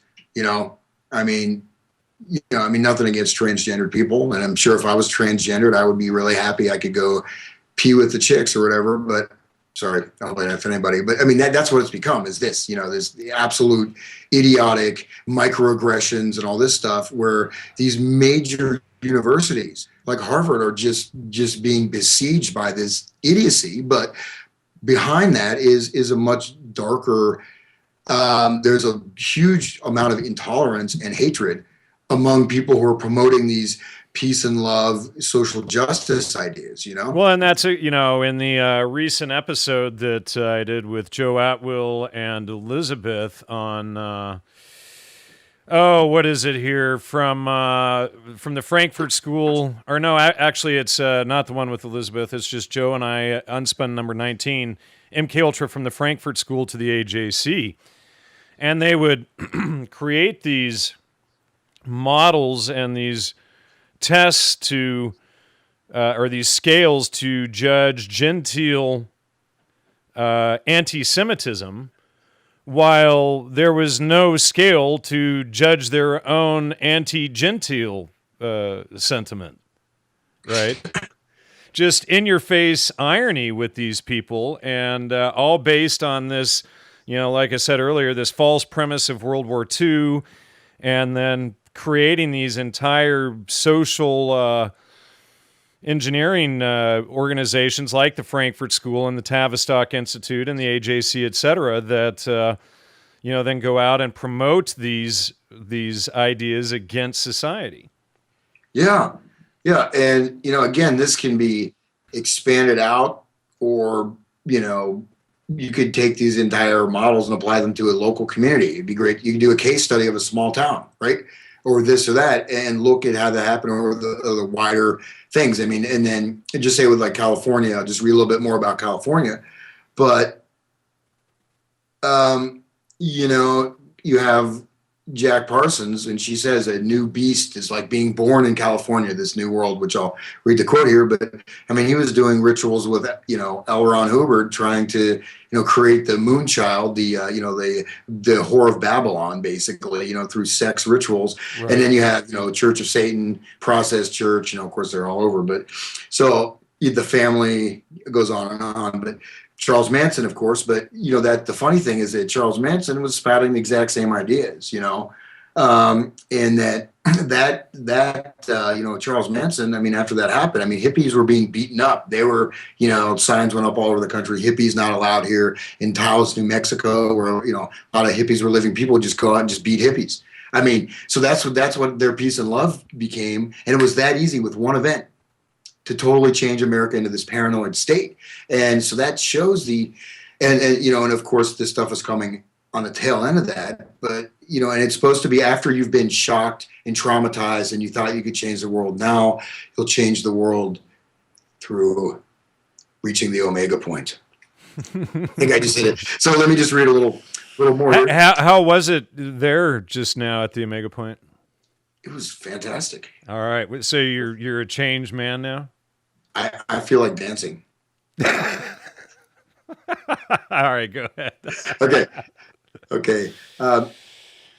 Freedom sings within us as well as outside of us. Sages and seers have foretold the second coming. People don't want to feel stuck. They want to be able to change. Change came most easily in geographical regions with a well-known tolerance for experiment. California had generated the first wave of campus unrest in the 1960s. In the 1970s, the state began acquiring an international reputation as center stage for the new unnamed drama. Increasing numbers of researchers and innovators interested in the expansion of awareness and its implications for society relocated on the West Coast. Jacob Needleman, professor of philosophy at San Francisco State University and a transplanted Easterner, warned in The New Religions, 1973, that the nation must come to terms with the new spiritual intellectual alliances in California. Quote, sooner or later, we are going to have to understand California, and not simply from the motive of predicting the future and for the rest of the country. Something is struggling to be born here. The West Coast, he said, was not paralyzed by the European bias that dominated the cynical East Coast intellectual establishment, the divorce of the human mind from the rest of the cosmos. Without wishing to sound darkly mysterious, I would have to say that there broods over the state a strong sense of greater universal forces. Distinguished thinkers from many disciplines were describing an imminent transformation. The director of policy research at Stanford Research Institute, Willis Harman, said that if materialism had been like the philosophical base for the old left, spirituality seemed likely to play that role for the new left, a matrix of linked beliefs that we're invisibly joined to one another that there are dimensions transcending time and space, that individual lives are meaningful, that grace and illumination are real, and it's possible to arrive to higher stages of awareness. And then she talks about the changing images of man and how this remarkable document laid the groundwork for this paradigm shift. And adding, listen to this. This is very important. This remarkable document laid the groundwork for a paradigm shift in understanding how individual and social transformation might be accomplished. And this is from Harman. Quote, the emergence of a new image and or new paradigm can be hastened or slowed by deliberate choice. The study noted, adding that crisis can be stimulated. The idea of stimulating crisis. You stimulate the crisis. So, like the environmental movement, et cetera, and they create this whole consumerism thing that you just mentioned. And then they create the corporations that produce all the pollution, and then they turn around and they blame the population for creating too much pollution. And then they say that, that you go and, sit there and connect. And then there's some nice, there's certain, that statement is not an evil statement, but those little between the lines, this conspiracy but it's also that how to implement, how to force this change, how to force the shocks in the culture to allow them to accept this change. And they talk about that much more so in the images of man.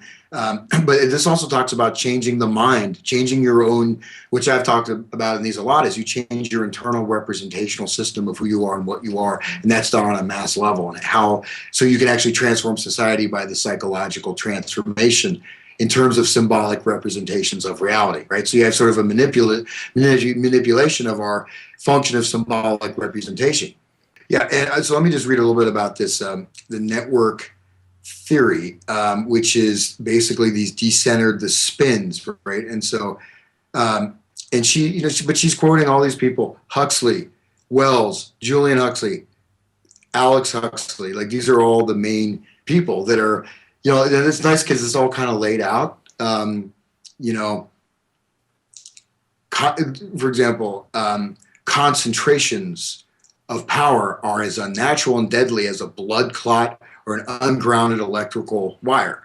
Well, yes and no, in that, right? If you have a functioning government hierarchy, if you have some kind of stable system that's run in a rational basis, the idea that you should have everything should be decentralized. So you kind of remove all social order. Well, now, how does this play into institutions that rolled this stuff out, such as the Stanford Research Institute? I mean, this is obviously a concentration of power with a bunch of psychopaths who want to change the world. I mean, how is it they can't see the irony in their own statements of what they're doing? Exactly. Here's another great quote. Change, which might take a generation to accomplish in a non-literate society, can occur in days in a culture with mass communication, right? So, and one thing to note is the rapidity of change, right, that was occurring in the 1960s, in that, you do see this massive, complete dismantling of hundreds. If you look at it actually in terms of the foundations of, European culture and society, just being torn to the ground in a matter of years, even months. So that's certainly correct. And just in any, she goes, before I get to the network thing, I'd say, she brings up Aldous Huxley, saw decentralization as an alternative to the right and left. Totalitarian and fascism, blah, blah, blah. But so he says, with typical insight, Huxley had written earlier to his brother Julian that social transformation, quote, a direction of the power of the state, self-government, decentralization, could best be accomplished by simultaneous attack along all fronts: economic, political, educational, psychological. H.G. Wells also insisted that change must occur in all parts of society at once, not at one institution at a time. Okay, and that's literally simultaneous attack on all fronts, which is right. I don't think you can be more clear than that. I don't have to read between the lines to sort of underscore that idea. So even though it's talking about peace, love, and tolerance, there's very much this martial, military, sort of militant strain that's seeping through this. And also, this also ties into the idea of the human, especially in the changing images of man, the human biocomputer. And she even talks about how our minds, in the world, and how we're these computers that can be programmed and da-da-da. So this, the John Lilly's programming and reprogramming the human biocomputer, this is the model for implementing.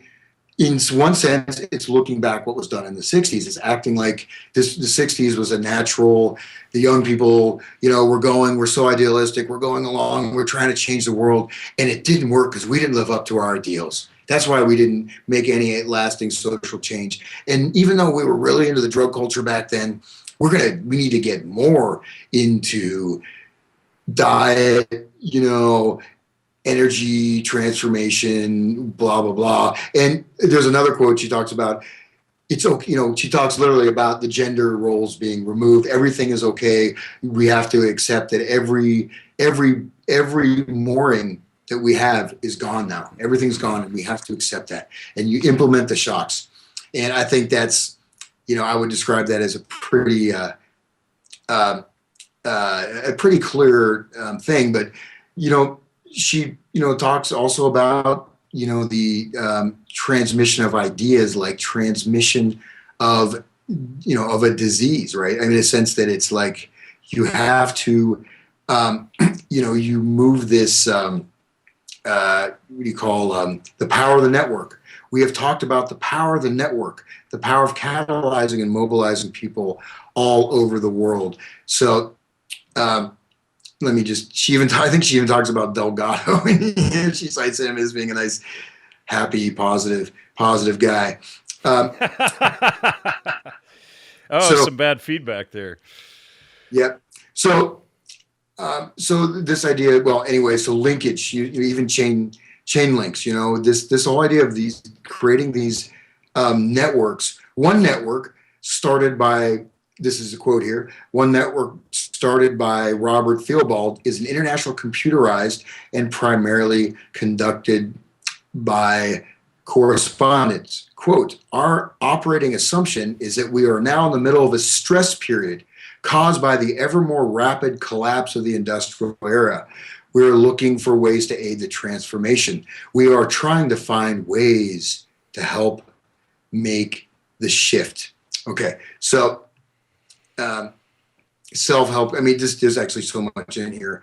I might just read about the spins from the changing things of man. But basically, so I mean, this goes on and on and on, and you can see the kind of very breathless language. The Association for Humanist Psychology offers a networking service. Any member may propose a networking project, compiling a directory of those interested in a particular subject, publishing a new newsletter for that interest group, creating a workshop. Some networks like the Renaissance Project in Kansas City and Briar Patch in Northern California, et cetera, People Index. So, I mean, go ahead. Oh, I was just going to add, so this humanist psychology, that tracks up, if you go up through the Journal of Humanistic Psychology, that goes up to the Humanists, which was created by Sir Julian Huxley, and sells the idea that the state is superior to the individual. Yes. I'll just continue a little bit. Sure. Ready-made networks emerge from existing organizations, sometimes as, quote, special interest groups, given subdivision status in professional associations, but more often just an informal alliance of those whose thinking has shifted into a larger paradigm. Humanistically oriented psychologists in the American Psychological Association, World Future Society members, more interested in consciousness than hard technology, and social transformation advocates within the Association for Humanist Psychology have formed effective informal internal networks. They often succeed in changing the emphasis in the larger organization's official publication.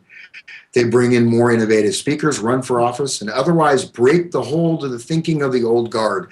The collusion is so low-key that no one notices, and there are usually no significant struggle among the other network members for offices or honors. Okay, so what's that about? Well, she's very much saying that what's going on here is you become part of this Aquarian conspiracy. You'll see it in the eyes of your, of the other people. So you'll get this sense that you're part of this thing, and you'll infiltrate existing organizations and funnel them into this direction, et cetera, et cetera.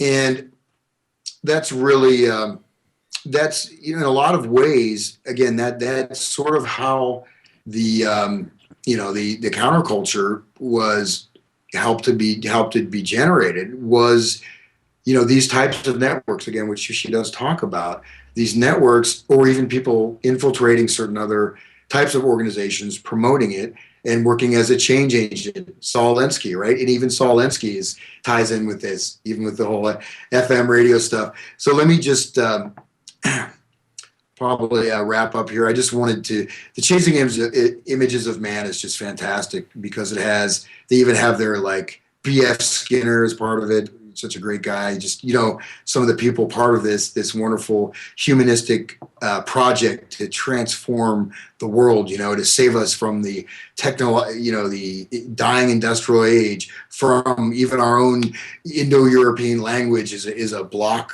We're embedded with this horrible language that doesn't allow us to escape. So, but you see the people involved in this project. It just goes on and on. Do you want me to read them off here? I've actually got a copy of it sitting in the other room, but I have the names of them mapped out right here in front of me. Please do, yeah. All right, we have Arthur Hastings, B.F. Skinner, who of course created the Skinner Box, Brendan O'Regan, Charles F. Kettering Foundation, Dorothy McKinney, Dr. Carl Rogers, who again was MKUltra 97, which we already mentioned, Dr. James Fadiman, who created the whole microdosing thing, and he was the last legal person to give out LSD in the United States, also working with the CIA and SRI.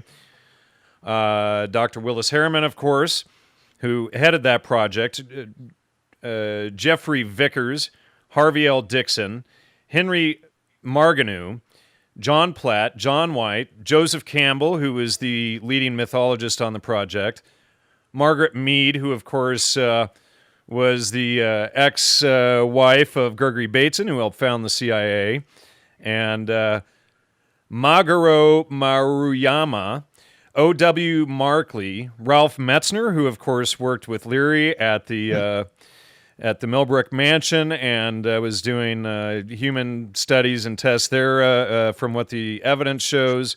Ronald Fisher. And here's a name that hasn't come up for a while. Sir Julian Huxley. And Stanley Krippner. And then, of course, Marilyn Ferguson. Yep. Faustian Powers. Okay. And if you have that book, there's page, this chart here. Now, are you going from the 1984 edition or the first edition, 1970 or 1982 edition, or the 1974 edition from Stanford? Let me just check here. I'm just going to jump up and grab it. All right, sorry about that, folks. And so here's the original first edition. I do believe that the second edition has a lot of the meat chopped out of it, but when I went to find a first edition, this was the only copy that I was able to locate. Ooh. And so this is the original deal here, folks, and it starts off right here, Charles F. Kettering Foundation. Joseph Campbell is named first, Dwayne Elgin, Willis Harriman, Arthur Hastings. There's a few others I didn't read. O.W. Markley, Floyd Matson, Brendan O'Regan, Leslie Schneider. And then when we get into the credits of it, we see quite a number of other people show up, if I can find the list here. And Ellis Boulding, David Cahoon, I already mentioned Joseph Campbell, Renee Dubos, Edgar Dunn, already mentioned James Fadiman, Luther Gerlach, Charles Hamden Turner, Irvin Laszlo, George C. Lodge, Michael Marion, and I've already mentioned most of the rest of these. There was a couple others, Robert A. Smith, Anthony Wallace, and John White. So they are all the contributors to this wonderful, highly touted study by Stanford to wreck the world and degenerate society and to turn us all back into a feudalist, neo-feudalist society. Yeah, and it's quite interesting that instead of talking about science, you talk about technology. Like technology just falls from outer space, and the industrial society, if technology was properly deployed, we wouldn't need fossil fuels. We could have, we shouldn't even have to work at all right now. Well, did you see my episode on fossil fuels, debunking fossil fuels? Oh yeah, but the whole peak oil thing. I had a roommate, a guy staying with me. Hopefully, he doesn't listen to these podcasts, but he thought this was back in like 2006, and he was like an activist for peak oil. He was giving all these seminars. He was like storing food in the basement and practicing martial arts outside in case people try to steal our food, and that whole thing just completely. It was total BS. It sounds like he was listening to too much of the Sea Realm podcast. Yeah. Yeah. And it might be interesting, because you do have to kind of dig through to find these gems in here. But, the important thing is that this is, there is a sort of a looking backwards in that these networks and the creation of these spins, which I'll talk about, is exactly what happened in the counterculture. But this is, of course, this can be certainly utilized for positive effects and things like that. But these guys are all deeply tied to, you go back into, I have a picture of Gerald, Hurd, Julian Huxley. I'll send that to you. All these guys are hanging out together. And Gerald Hurd was an advisor to Clare, Boothe, Luce, and Bill Wilson, founder of Alcoholics Anonymous. Yeah, Bill Wilson is right in the middle of all these people. And then you have L. Hubbard, the Captain Trips, right out there teaching people LSD therapy, including basic. This started just at the same time. In 1954, they started producing large quantities of LSD. But there's some real gem quotes in this book here. I was just looking at that I had flagged. Let me just read one of these quotes here. This is from page 16. The evidence that such a new image is emerging does not rest solely on the growth of new transcendentalism, quote-unquote, movements. Indeed, if there were nothing else to point to, these might well be dismissed as mere manifestations of religious cultism, such as often accompany periods of traumatic change. Or did you already read this quote? I mean, it's like... No, I didn't. Okay. What cannot be dismissed, however, are the new emphases and findings in science which tend to support the spontaneous belief system changes of a more popular sort. So, I mean, they're creating this, the whole transcendentalism, New Age movements, and then in the same breath talking about spontaneous belief systems, Yeah. Yeah, well, exactly. And if you look, I mean... And it gets a little bit darker if you go into, again, all these cults, and, Manson was just the tip of the iceberg, but you have, as I mentioned, the family, the finders. Well, you do realize that in the brain database, I have a map of MK Ultra cults that... Okay. So let's just go over some of these cults that I've identified here. And excuse me, ladies and gentlemen, this is going to take a minute or two. Alan Watts, Zen Buddhist Double Bind cult. Bill Wilson, Alcoholics Anonymous cult. L. Ron Hubbard, Church of Scientology cult. James Lovelock, Gaia cult. Jim Jones, Jonestown cult. Michael Murphy, Esalen cult. Dick Price, Esalen cult. Andrea Puharich, Council of Nine. Uri Geller, Origo cult. Excuse me. Guy Bannister, UFO cult. Steve Jobs, Apple cult. Timothy Leary, IFIF, Psychedelic Revolution, Psychedelic Orientalism. Farmer John Griggs, Brotherhood of Eternal Love cult. Mafia. Allen Ginsberg, IFIF, Psychedelic Revolution, and Psychedelic Orientalism. Mircea Eliade, Wicca cult. Yeah, there's a good one too. NAMBLA. I need to put that in there. In fact, I'll do that right now. NAMBLA, that would be Peter Lamborn Wilson attached to that one. Yep. And then let's see, we have Houston Smith, IFIF, Eleusinian, Psychedelic, Eleusinian Mysteries, Psychedelic Orientalism. You already mentioned Charles Manson. We have Albert Hoffman, the Bicycle Day cult. And of course, that whole thing is a fabrication. Terence McKenna, who of course was heavily influenced by the Omega Point theory, and he used that, which we already discussed, the Omega Point, but he used that to create Time Wave Zero. And Daniel Pinchbeck, 2012 Mushroom Ascendance cults. Terence also created the 2012 Mushroom Stoned Ape and Archaic Revival cults. Aldous Huxley, Psychedelic Revolution and Esalen cults. Ram Dass, Be Here Now, IFIF cults. Ken Kesey, Mary Prankster cult. Gordon Wasson, Mushrooms is Finding God cult. Ulysses cult. Carl Ruck, Demeter cult. Al Hubbard, LSD cult. Margaret Mead, Wilhelm Reich, Sexual Liberation cult. John Paul Rosenberg, a.k.a. Werner Erhard, Landmark Education cult. Vito Palekis, Freaks cult. Arthur Klepps, Boohoo cult. Gloria Steinem, Feminism cult. Marilyn Ferguson, Aquarian Conspiracy cult. Carlos Castaneda, Neo-Shamanism. Don Juan cult. Transegrity cult, which ended in suicides. Peter Fierce, Barbara Meyerhoff, Phony Huichol, and Neo-Shamanism cults. Gregory Bateson, Native Revivalism, Double Bind cults. Julian Huxley, Transhumanism cult. Joseph Campbell, Power of Myth, The Hero's Journey, and Star Wars cults. Alfred Kinsey, Pedophile, NAMBLA cults. Oh, that is in there, excuse me. Steve Gaskin, Tennessee Farm, Church of Sandy Hook cult. John Perry Barlow, EFF, Grateful Dead cults, and of course he also ties into Burning Man. Alex Gray, Art Temple, Cosm in New York. Grateful Dead, Following cult. Richard Bandler, NLP cult. John Grinder, NLP cult. Marshall Rosenberg, NVC cult. Rianne Eisler, NVC cult. Dominator Culture cult. Paul Twitchell, Eckankar cult.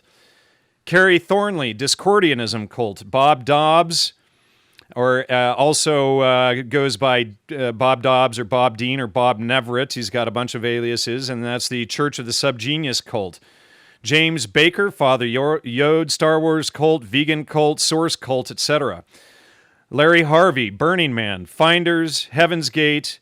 William Thetford, the Course in Miracles cult. Dick Alpert to Ram Dass, which I probably already mentioned, Be Here Now cult, etc. And that's just a partial list, and that's about 55 cults there. Yeah. So, ladies and gentlemen, if you are excited or involved in any one of those, yes, that's a cult. And yes, it was created by the intelligence community. And yes, it stems directly out of this book right here. Which goes back to the Esalen Institute and all these other things. And absolutely. Well, I'll just read a few things. This is just from Appendix B, just to throw a few more quotes on this here. Similarly, Freud, trying to describe form in terms of energy, was driven into difficulties which would not have arisen if he had been born a few decades later. His successors are beginning to fill out his concept of the ego as a creator of form, rather than a resultant of forces. If this view is acceptable to you, I hope you will be able to squeeze it in, partly as an example of prematurity and taboo, but chiefly as the most important conceptual revolution of our time, hardly a debt to science. Non-scientists have always known that men lived in a conceptual world of their own making, but the withdrawal of a scientific taboo, which legitimizes human communication as a means by which men humanize themselves and their children, and build a human world hierarchically different from the biological organs with which they build it. Every computer engineer knows that there is a category difference between a program and a computer. An unprogrammed computer cannot compute. And even the activities of a programmed computer, if described in physical terms, give no clue at all as to what the program is all about. Okay, but so basically what this guy is saying here is that we are having a revolution where the mind, our egos are creating the world around us, right? We're creating our worlds. Primacy of consciousness, right? But he does mention it as being a example of prematurity and hardly a debt to science. It's the most important conceptual revolution of our time. I mean, come on. I mean, that's, the Hindu concept of Maya is like, 6,000 years old or something. It's not exactly a new thing, but non-scientists have always known that we lived in a conceptual world of our own making. But the withdrawal of the scientific taboo, which legitimizes human communications as the means by which men humanize themselves and their children and build a human world hierarchically distinct from the biological organs with which they build it. So the withdrawal of a scientific taboo, which says men humanize themselves by communicating with themselves and their families. We become human through our use of language, through our shared culture, through our shared history. That's a scientific taboo. It must be removed. And we build a hierarchically distinct world. We have houses, we have technology. They're distinct from the organs that made them. Well, okay, so we're supposed to live totally naked in the woods? That seems like what he's saying. Yeah, well, yeah, and that's obviously the whole thing that you see them promoting everywhere, the whole neo-feudalist agenda, back to the jungle, etc. It's all of this same theme. So let's bring this full circle and tie it back into how it plays into the creation of FM radio and the whole thing. Sure, yeah. Okay, so within this very complex field of associations, and the serendipitous results of chance meetings and discovery of drugs and of community radio and all this stuff, beneath that, there's a very strong connection of the popular culture as a vehicle for psychedelic music, and maybe we can post this psychedelic, music timeline. And Gerald Hurd, again, is one of the first people released one of the very first psychedelic albums. And so all of these people were interconnected, and even within sort of the music field, you have specific artists who probably were agents, like David Crosby is pretty sketchy, et cetera, et cetera. Zappa, even though I still consider myself kind of a Zappa fan, but of course Edgewood Arsenal. I don't, Zappa I think is one of the worst out there. I don't get, somebody wrote me the other day asking about Zappa and what I thought, and I was just like, wow. But there is actually a Zappa song out there where he's calling the audience stupid and everything right to their face. He has entire albums based on that. Hungry Freaks Daddy, who would know they'd freak out in Boston. He actually is dismantling and mocking the counterculture, discorporate, unwind your mind, go to San Francisco, I'll go to San Francisco, sleep on Owsley's floor, I'll get the crabs, and then a week I'll come back home, and all this stuff. So he was very, very vigorously aggressive about his disdain for the whole hippie movement. But at the same time, of course, with Vito, they helped start that whole kind of rock scene, and I'm sure you're aware of the fact that, Vito and other dancers, that's why people went to see these shows, was because of the freaky dancers, not because of the music. But so just to, to continue to loop this stuff. So, Gerald Hurd, again, is, I think, the Sequoia seminars where Willis Harmon participated. He started getting into, I think the Sequoia seminars are something we're going to go into later. That's actually very, very important in this whole thing. And then, all this stuff, with, again, in the radio, you have local actors, you have people passing out magic mushrooms to people, the folkies playing jug band, and suddenly they're taking magic mushrooms, and things like that. So you have sort of small scale deployments all over. And then you have, with the radio in 1967, you have this summer of love and the explosion. January 1st was when, again, they said, you guys can't broadcast same content. Suddenly all these radio stations began broadcasting rock and roll and freeform. That's where, it started a little bit gradually, but it was legislatively conditioned. You've already set the stage. You've already dusted off some of the old beatnik characters, primarily Ginsberg, but of course many others. And you got Paul Krasner. You had so many other people that were involved with this. And you really have this connection of military intelligence. I have some stuff on psychological operations, political warfare and psychological operations. Brigadier General David Sarnoff, of course. That guy comes up everywhere.